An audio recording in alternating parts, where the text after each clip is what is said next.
terjadi cinta, cinta bersemi saat pandemi. Oh, oh, masker dan vaksin mengikat janji, janji setia, setia abadi.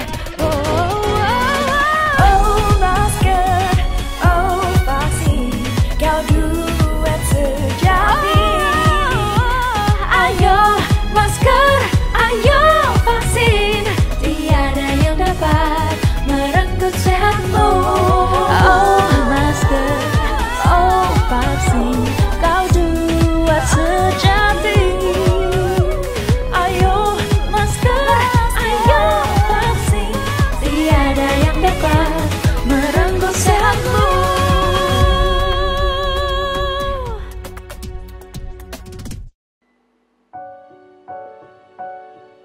Shalom mempelai Kristus. Shalom.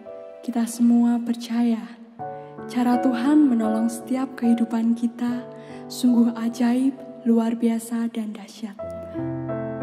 Hanya Dialah Allah yang sanggup menolong dan menyelamatkan kita. Marilah saat ini kita percaya kepadanya, karena hanya Dialah sumber kemenangan kita. Amin.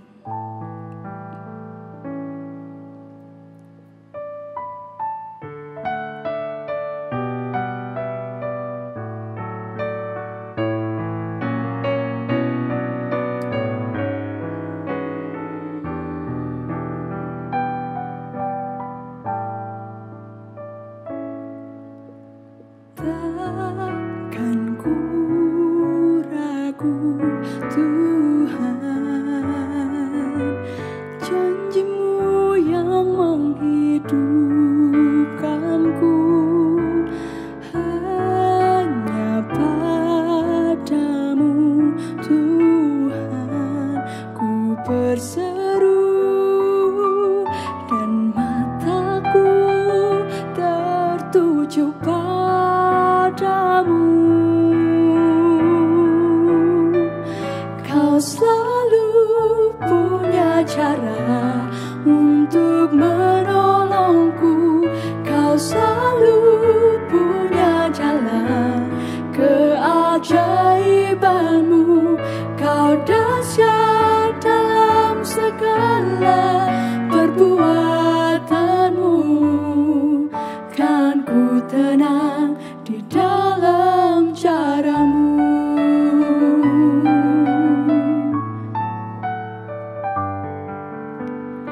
Takkan ku ragu Tuhan, janji-Mu yang menghidupkanku.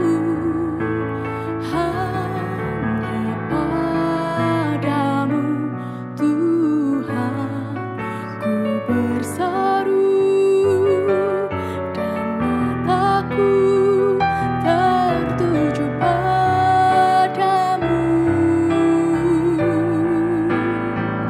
Kau selalu punya cara untuk menolongku.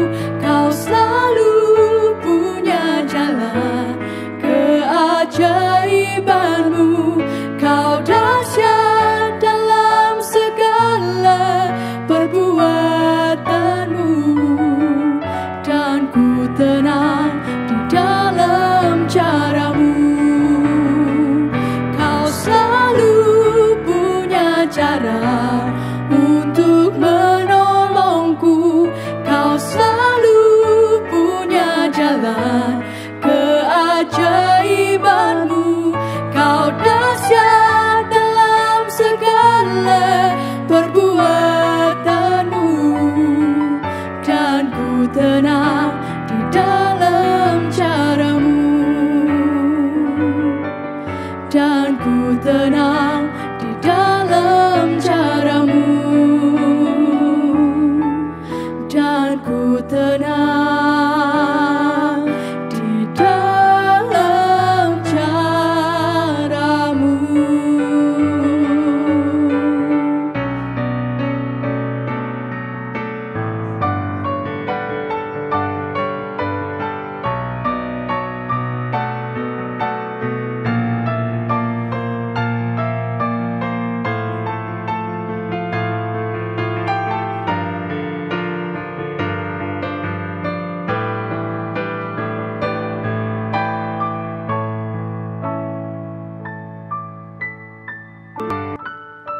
Bapa,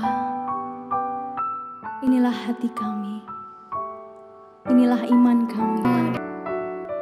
Kami tak perlu ragu Tuhan untuk percaya kepadamu, karena hanya janji-Mu yang mampu menghidupkan setiap kami, dan hanya kepadamu Tuhan, hanya mata kami tertuju, dan kami mau terus berseru, memuji dan menyembah Engkau. Oh, mari sembah Tuhan, mari tinggikan namanya. Kami menganggapku jadi Dia sekarya.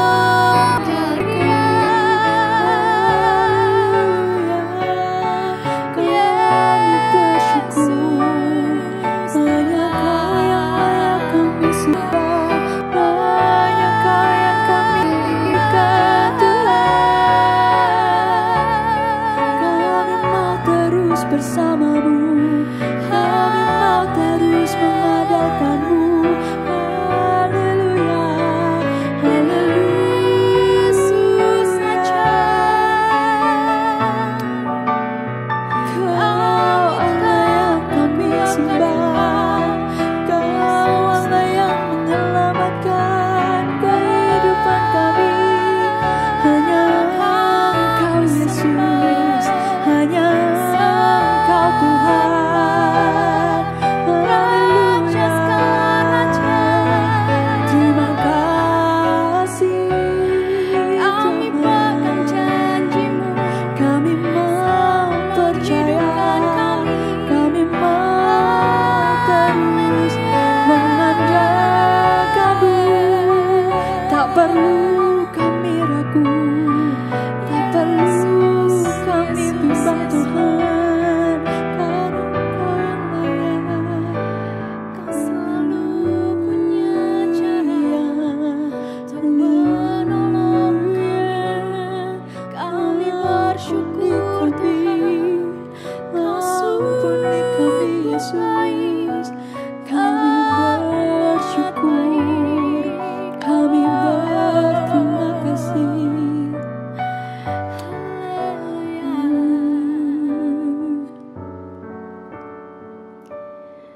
Terima kasih Tuhan. Kau selalu punya cara untuk menolongku. Kau selalu punya jalan keajaiban-Mu. Kau dahsyat dalam segala perbuatan-Mu, dan ku tenang di dalam cara-Mu. Kau selalu punya cara untuk menolongku. Kau selalu punya jalan keajaiban-Mu. Kau dahsyat dalam segala perbuatan-Mu, dan ku tenang di dalam cara-Mu.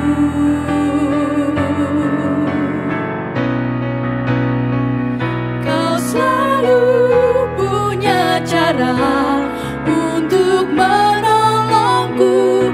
Kau selalu punya jalan keajaiban-Mu. Kau dahsyat dalam segala perbuatan-Mu, dan ku tenang di dalam cara-Mu. Dan ku tenang di dalam cara-Mu. Dan ku tenang di dalam cara-Mu.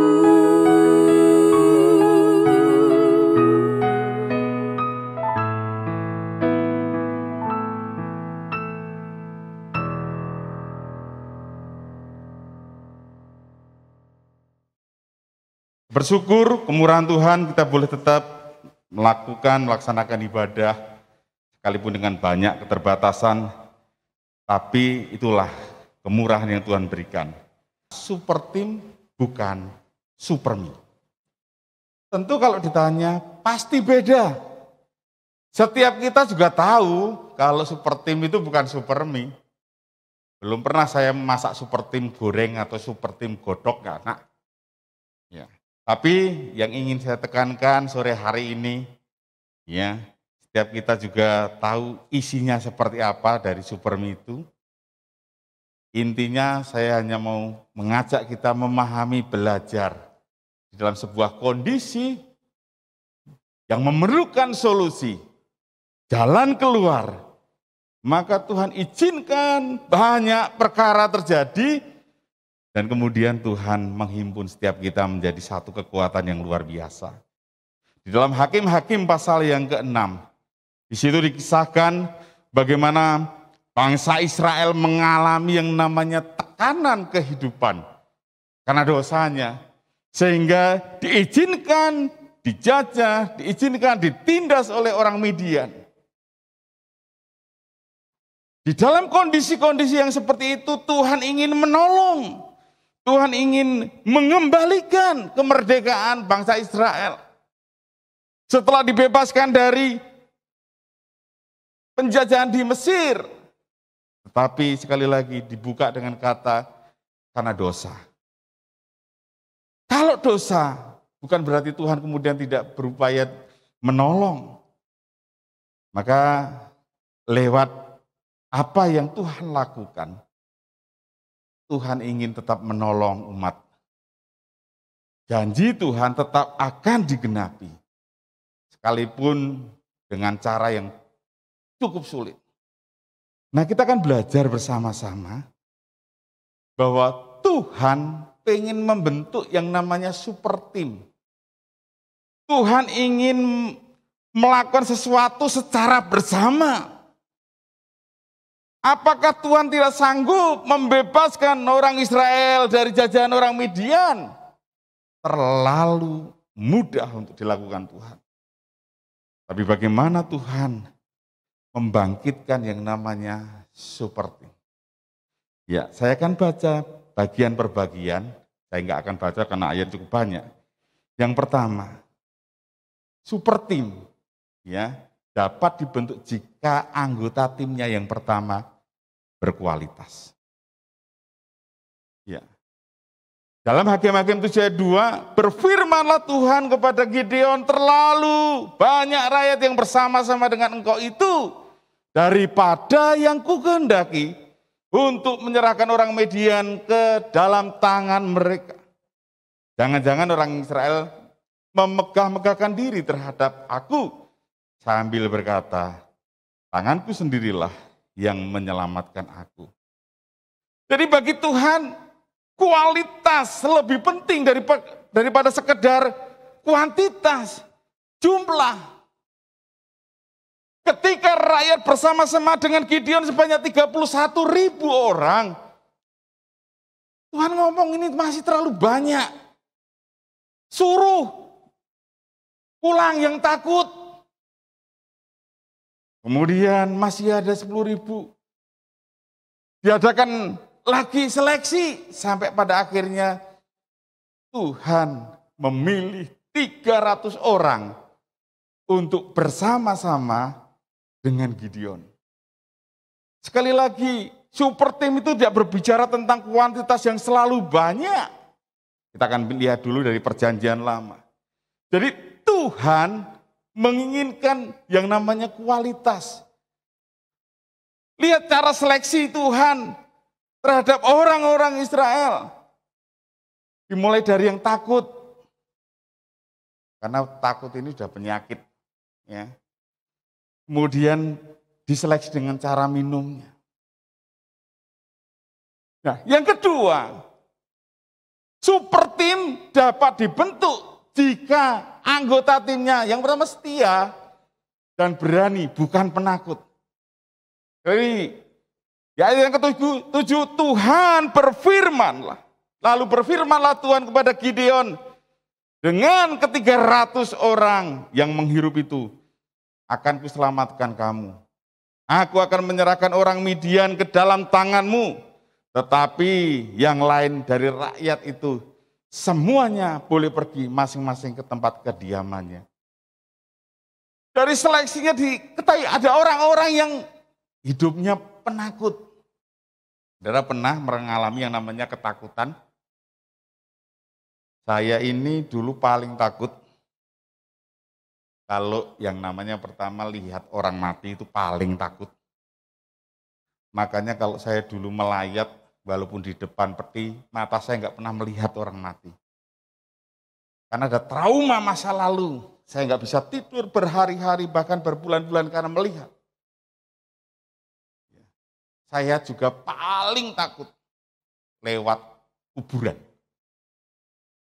Di sini nggak ada, mungkin saya saja. Saya itu kalau lewat kuburan, nyanyi pujian itu keras sekali. Dalam nama Yesus, dalam nama Yesus, keras. Semakin dekat kuburan, semakin keras. Tapi juga semakin cepat larinya. Seandainya di situ ada setan yang melihat, setannya mesti kepingkel-pingkel lihat saya. Teriaknya dalam nama Yesus, tapi larinya kencang. Hingga satu kali saya menjadi pemberani, artinya berani melihat orang mati. Kalau sekarang di bagian PPRB, wah, sering lihat. Berani lihat lewat kuburan. Ketika saya pelayanan di Papua, saya sering lewat kuburan. Pelayanan harus lewat daerah Trans, di situ kuburan orang-orang Papua saya lewati. Yang saya takuti dulu itu kalau lihat pocong, paling takut. Yang membuat saya berani lewat kuburan, waktu itu saya punya keyakinan, tidak mungkin di kuburan ini ketemu pocong, situ aja. Karena orang Papua nggak ada yang dipocong gitu ya. Dalam bentuk yang lain nggak apa-apa, tapi jangan ketemu itu. Pada waktu itu itu yang memupuk keberanian. Sehingga ya paling tidak sekarang itu rasa takut menjadi penakut itu mulai hilang. Nah, orang-orang Israel itu memiliki rasa yang namanya penakut, yang takut suruh pulang. Saudara yang takut menghadapi kehidupan mesti menyelesaikan. Sampai hari ini masih banyak orang yang masih takut untuk beribadah secara korporat seperti ini. Ya. Sekalipun sudah diberikan protokol kesehatan, masih saja takut. Tetapi saya bersyukur ada di antara orang-orang yang setia, pemberani, bukan penakut. Yaitu Bapak Ibu Saudara. Yang ketiga, ya, kalau kita lihat super team, dibentuk jika anggotanya itu taat, bukan pemberontak. Hakim 7 ayat 9, pada malam itu berfirmanlah Tuhan kepadanya, bangunlah, turunlah menyerbu perkemahan itu, sebab telah kuserahkan ke dalam tanganmu. Ada perintah yang Tuhan berikan kepada Gideon dan ke-300 orang. Jika Gideon bukan orang yang taat, mustahil bangsa Midian bisa dikalahkan. Maka menjadi super tim itu harus ada yang namanya saling ketaatan. Taat akan perintah, taat akan otoritas, itu penting. Sebab jika tidak, maka super tim tidak akan bisa dibentuk, dipertahankan. Tapi yang terjadi pasti perpecahan. Yang keempat, jangan khawatir, saya masih ada 90 poin. Ya. Yang keempat, ya, saling memiliki akan rendah hati. Ya, next. Ya, poin yang keempat, anggota tim saling memiliki sikap rendah hati. Kan Tuhan ngomong kepada Gideon, tetapi jika engkau takut untuk turun menyerbu, turunlah bersama dengan Purah bujangmu ke perkemahan itu. Bisa dibayangkan. Gideon yang disebut dengan pahlawan yang gagah berani. Tuhan ngerti. Kalau kamu takut, ngajak bujangmu. Kalau engkau takut, ngajak asistenmu. Bayangkan seorang pemimpin dengan asistennya. Dan Gideon melakukan itu. Gideon tidak kemudian sombong, aku pemimpin. Tidak perlu saya asisten, bujang dan sebagainya. Tapi justru ada yang namanya kerendahan hati. dalam satu tim. Kita tidak merasa aku pemimpin, engkau bujang. Tapi bersama-sama perkemahan itu. Jadi kalau kita lihat sikap rendah hati dalam kehidupan kita penting. Tidak ada satupun kita yang merasa kita lebih. Yang kelima, katakan super tim dapat dibentuk jika anggota timnya tetap menjaga kesatuan. Ya. Di ayat yang ke-16 sampai 18, sesudah itu dibaginya lah ketika 100 orang itu ke dalam 3 pasukan dan ke tangan mereka. Semua diberikannya sangkakala dan buyung kosong dengan suluh di dalam buyung itu. Dan berkatalah ia kepada mereka, perhatikanlah aku dan lakukanlah seperti yang kulakukan. Maka apabila aku sampai ke ujung perkemahan itu, haruslah kamu lakukan seperti yang kulakukan. Apabila aku dan semua orang yang bersama-sama dengan aku meniup sangkakala, maka haruslah kamu meniup sangkakala sekeliling seluruh perkemahan itu dan berseru, demi Tuhan dan demi Gideon. Maka penting dalam yang namanya kesatuan, dalam satu visi, di super team. Dari 3 kelompok per 100 tadi, semua ingat, satu komando, satu kesatuan. Dan tidak ada yang kemudian dalam kisah ini, kemudian 100 orang mulai leda-ledi, tidak ada. Semua mengikuti yang namanya fokus pada perintah Gideon. Jadi penting super tim dibentuk jika tetap menjaga kesatuan. Maka kalau tidak, sekali lagi, itu bukan namanya super tim. Yang ke-6, lumayan masih 91. Ya, fokus kepada Tuhan. Nah inilah. Demikianlah ketika pasukan itu bersama-sama meniup sangkakala dan memecahkan buyung dengan memegang obor di tangan kirinya dan sangkakala di tangan kanannya untuk ditiup serta berseru pedang demi Tuhan dan demi Gideon. Fokusnya bukan lagi Gideon yang utama sebagai pemimpin, tetapi fokusnya kepada Tuhan yang memberikan perintah. Karena Tuhan itu yang akan memberikan kemenangan, bukan Gideon. Maka kalau kita menjadi super tim dalam banyak hal, fokusnya kepada Tuhan, percayalah keberhasilan ada. Sebab kalau hanya fokus kepada pemimpin, bisa jadi langkah kita salah. Hari-hari ini kepemimpinan di Indonesia banyak hanya fokus kepada pemimpin. Entah itu pemimpin partai, entah itu pemimpin satu lembaga. Kalau hanya fokusnya kepada yang namanya manusia, pemimpinnya, bisa gagal. Tapi kalau fokusnya kepada Tuhan, Tuhan itu yang menciptakan, Tuhan yang mengendalikan, Tuhan yang akan memberi kemenangan. Maka belajar dari 6 hal ini, maka kita akan dibentuk menjadi yang namanya tim yang kuat. Super tim. Ingat, dengan berbagai perbedaan dan berbagai proses, maka yang diperoleh adalah kekuatan. Ya. Di dalam super tim, ingat, di dalam super tim yang hebat pun, ya, Tuhan taruh seorang pemimpin yang hebat. Poin berikutnya kita lihat, siapa pemimpin yang Tuhan taruh dalam sebuah super tim? Gideon kita akan lihat. Ya, Gideon menjadi contoh kita dalam pembahasan kita seorang pemimpin yang hebat. Pemimpin yang hebat bukan pemimpin yang lahir begitu saja.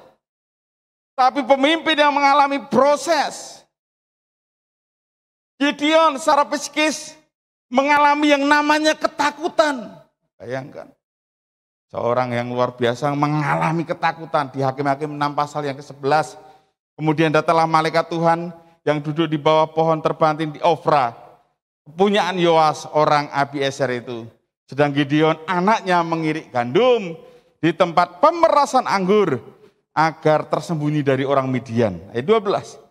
Malaikat Tuhan menampakkan diri kepadanya dan berfirman kepadanya demikian. Tuhan menyertai engkau, ya pahlawan yang gagah berani. Pada saat itu Gideon mengalami super ketakutan. Kalau dituliskan Gideon sedang mengirik gandum di tempat pemerasan anggur. Itu sudah dua tempat yang berbeda. Karena dikatakan agar tempat tersembunyi dari orang Midian. Pengirikan gandum itu tempatnya terbuka. Kalau yang pernah lihat emak-emak menampi beras, kira-kira menampi di dalam kamar atau di halaman atau di tempat yang terbuka? Ya, di tempat yang terbuka, menampi, mengirik. Kenapa? Supaya ada angin. Kalau gandum kosongnya, bulir kosongnya dilemparkan ke atas, maka angin membawa mengeluarkan. Maka tempat pengirikan gandum berbeda dengan tempat pemerasan anggur. Tempat pemerasan anggur itu lebih tertutup. Bahkan tidak heran orang-orang Israel menggunakan gua-gua tertentu untuk memeras anggur. Atau tempat-tempat yang tersembunyi. Bukan karena takut. Menjaga aroma anggur dan sebagainya. Supaya lebih steril. Tapi bisa dibayangkan sosok yang namanya Gideon. Mengirik gandum di tempat pemerasan anggur. Ini memberikan gambaran betapa takutnya Gideon terhadap orang Midian. Seringkali kita juga mengalami ketakutan yang luar biasa. Menghadapi apapun ketakutan seperti Gideon. Tapi Tuhan berkata, Tuhan menyertai engkau, ya pahlawan yang gagah berani. Pola ini yang sering dipakai para psikiater, psikolog, bahkan para guru memotivasi anak-anaknya. Anak-anak yang dalam standar mungkin pas-pasan untuk membangkitkan semangatnya selalu ngomong engkau luar biasa, engkau hebat. Maka akan terbangun dalam pikirannya, aku ini hebat luar biasa sekalipun. Dalam kondisi mungkin kepandian yang pas-pasan. Tapi semangat itulah yang kemudian mengubah kehidupannya. Ya. Mungkin kau lemah di dalam akademis, cara akademis matematika atau bahasa, tapi kau punya kelebihan dalam seni, maka mulai dibangkitkan. Dan Tuhan memakai polanya. Maka dibangkitkan, Tuhan menyertai engkau. Ya, pahlawan yang gagah berani. Jadi pemimpin yang luar biasa bukan pemimpin yang lahir begitu langsung hebat. Mengalami sebuah proses yang terjadi. Yang berikutnya kita lihat. Gideon adalah orang yang hilang pengharapan. Gideon adalah orang yang putus asa. Hakim-Hakim 6 ayat 13 dikatakan, jawab Gideon kepadanya, Tuanku, jika Tuhan menyertai kami, mengapa semua ini menimpa kami? Di manakah segala perbuatan-perbuatannya yang ajaib yang diceritakan oleh nenek moyang kami kepada kami? Ketika mereka berkata, bukankah Tuhan yang telah menuntun kita keluar dari Mesir? Tetapi sekarang Tuhan membuang kami dan menyerahkan kami ke dalam cengkeraman orang Midian. Gideon itu orang yang sudah putus asa. Mana ceritanya keajaiban Tuhan, kedahsyatan Tuhan, mana? Jujur aja itu sering juga terjadi dalam hidup kita. Ketika kita putus asa, kita hilang pengharapan, kita seringkali berkata, mana Tuhan? Mana pertolongan Tuhan? Di posisi seperti ini selain Gideon mengalami yang namanya ketakutan, dia hilang harapan, putus asa. Tetapi kalau kita lihat proses ini Tuhan izinkan untuk menjadikan Gideon menjadi pemimpin yang luar biasa dalam sebuah super team. Jadi seberapa besar pengharapan kita? Mungkin hari ini kita melihat realita. Dan apa yang menjadi angan-angan kita berbeda. Kita berpikir semua kehidupan baik-baik saja, tapi kenapa masih ada masalah? Katanya Tuhan itu sanggup menolong. Tapi mana Tuhan? Tidak sedikit orang meninggalkan Tuhan hanya karena ketika putus asa. Kalau yang lain Tuhan tolong, saya juga. Tapi Tuhannya laku. Kapan Tuhan nolong saya? Sore hari ini kita belajar. Orang yang penakut, orang yang putus asa, bukan berarti orang yang dibuang oleh Tuhan. Yang berikutnya, dipilih sesuai dengan apa yang Tuhan lihat, bukan manusia lihat. Ya. Gideon hilang kepercayaan. Yang selanjutnya, Gideon adalah yang ingin melihat bukti. Nah, kita kalau seringkali mana buktinya, kemudian teman-teman menghakimi imanmu kayak Thomas. You know Thomas, sebelum aku mencucukkan jariku ke tangan lubang, aku nggak percaya Tuhan sudah bangkit. Apa salah? Oh enggak, Tuhan juga nggak nyalahkan. Mas, kamu ini cuma percaya yang di mulut. Enggak, Tuhan membuktikan. Gideon adalah yang ingin melihat bukti, bukan sekedar perkataan. Ayat 16-17, tetapi akulah yang menyertai engkau, sebab itu engkau akan memukul kala orang Midian sampai habis. Maka jawabnya, jika sekiranya aku mendapatkan kasih karunia di matamu, maka berikanlah kepadaku tanda bahwa engkau sendirilah yang berfirman kepadaku. Orang kalau sudah takut, orang kalau sudah putus asa, selalu ingin melihat bukti. Mana pertolongan Tuhan? Makanya banyak orang kemudian ingin ditolong secara langsung. Para konselor, sering lagi kita sharing para konselor. Seringkali ketika orang bergumul dalam masalah ekonomi, maka ketika konseling, pulang dari konseling itu sudah terjawab semuanya. Ya. Maka seringkali ketika konseling yang dicari siapa? Oh, Pak Gembala. Padahal banyak tim konselor yang melayani.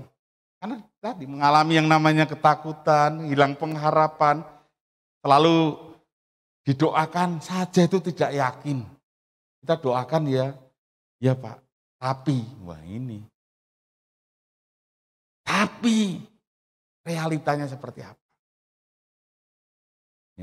Realitanya seperti apa? Maka kalau kita lihat orang-orang yang seperti ini, terus Tuhan buang? Tidak. Sekali lagi Tuhan tidak pernah membuang. Kalau Tuhan sudah menetapkan, memilih dan dia akan terus memberikan solusi dalam proses hidupnya. Sampai pada akhirnya Gideon benar-benar mengalami yang namanya kemenangan. Dia bangkit. Menjadi pribadi yang kuat. Maka kalau hari-hari ini kita sedang mengalami yang namanya di antara teman, satu tim, kan merasa kayaknya temanku enggak, kayaknya timku bukan ini, kayaknya kelompokku bukan ini. Tunggu dulu. Mungkin kita sedang dalam sebuah proses. Kayaknya temanku ini hanya merugikan aku. Tunggu. Gideon itu berperang dengan 300 orang, bukan untuk 300 orang. Tetapi untuk semua rakyat Israel. Maka kita mulai lihat.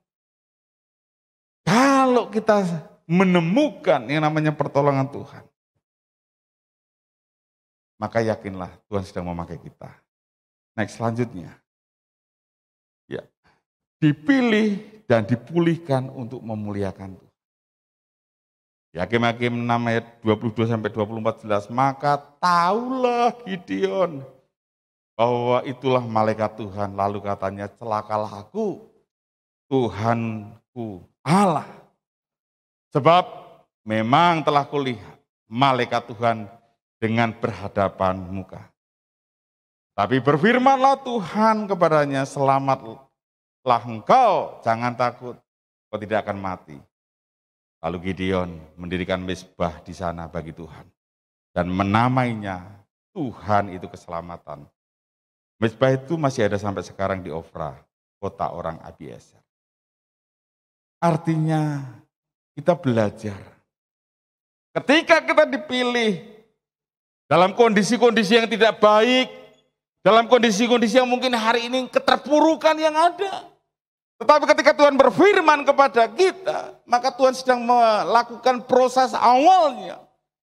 Kemudian kita dipulihkan step demi step, langkah demi langkah. Dan tujuan dari pemulihan itu adalah Tuhan dipermuliakan. Super tim yang hebat, bukan sekedar dari 1-2 orang. Siapa pemimpinnya? Setiap kita adalah pemimpin. Kemudian kita berkata, kalau kita semua pemimpin, siapa yang dipimpin? Justrulah kembali kepada yang hakikat super tim. Namanya tim selalu bekerja sama. Maka kalau kita melihat tubuh kita menjadi contoh yang baik. Tangan kanan tidak pernah bertengkar dengan tangan kiri. Ya. Tangan kanan tidak pernah bertengkar dengan tangan kiri. Kemudian tangan berkata, aku lebih hebat. Tangan kiri berkata, sudahlah kalau aku nggak hebat, mulai sekarang aku tidak akan bekerja. Yakinlah kita akan dijauhi banyak orang. Karena tangan kiri kita nggak bekerja kan. Karena seringkali tangan kiri identik kerjaan yang sepele-sepele. Dalam super tim, Tuhan juga izinkan. Mungkin banyak orang mengerjakan yang seperti tidak kita bayangkan. Tapi menjadi kekuatan yang luar biasa. Jadilah super tim yang kuat, yang terikat, dan terus menjadi berkat. Tuhan Yesus memberkati. Mari kita renungan firman Tuhan. Teman-teman, sekarang aku sudah tahu loh apa yang dimaksud dengan jaga jarak. Ibu menjelaskannya padaku saat pulang dari pasar. Meskipun kita sedang dalam masa jaga jarak, beberapa orang dengan keperluan sangat penting diperbolehkan untuk keluar rumah. Misalnya para pekerja seperti petugas kesehatan, keamanan, kebersihan, dan pelayanan publik. Juga orang-orang seperti ibuku yang perlu ke pasar, ke apotik, atau juga ke puskesmas. Saat ibu di kendaraan umum, ibuku harus menjaga jarak dengan orang lain. Juga pada saat di pasar, ibuku menjaga agar tetap berjarak dengan orang lain minimal 1 meter. Hal ini untuk menjaga biar kalau ada orang yang batuk atau bersin, ibuku nggak kena percikan ludahnya. Karena kan tidak semua orang dengan virus corona menunjukkan gejala sakit. Dan jangan lupa untuk menerapkan etika batuk, yaitu menutup mulut dengan tisu atau sapu tangan maupun menggunakan siku bagian dalam. Ibuku juga pintar. Setiap kali habis menyentuh barang yang juga banyak disentuh oleh orang lain, ibuku menggunakan penyanitasi tangan. Tapi kalau ada keran buat cuci tangan pakai sabun, akan lebih bagus lagi sih. Barulah setelah ibu bersih-bersih badan, ibu bisa bersantai bersamaku dan ayah. Ingat ya, jaga jarak dan selalu jaga kebersihan.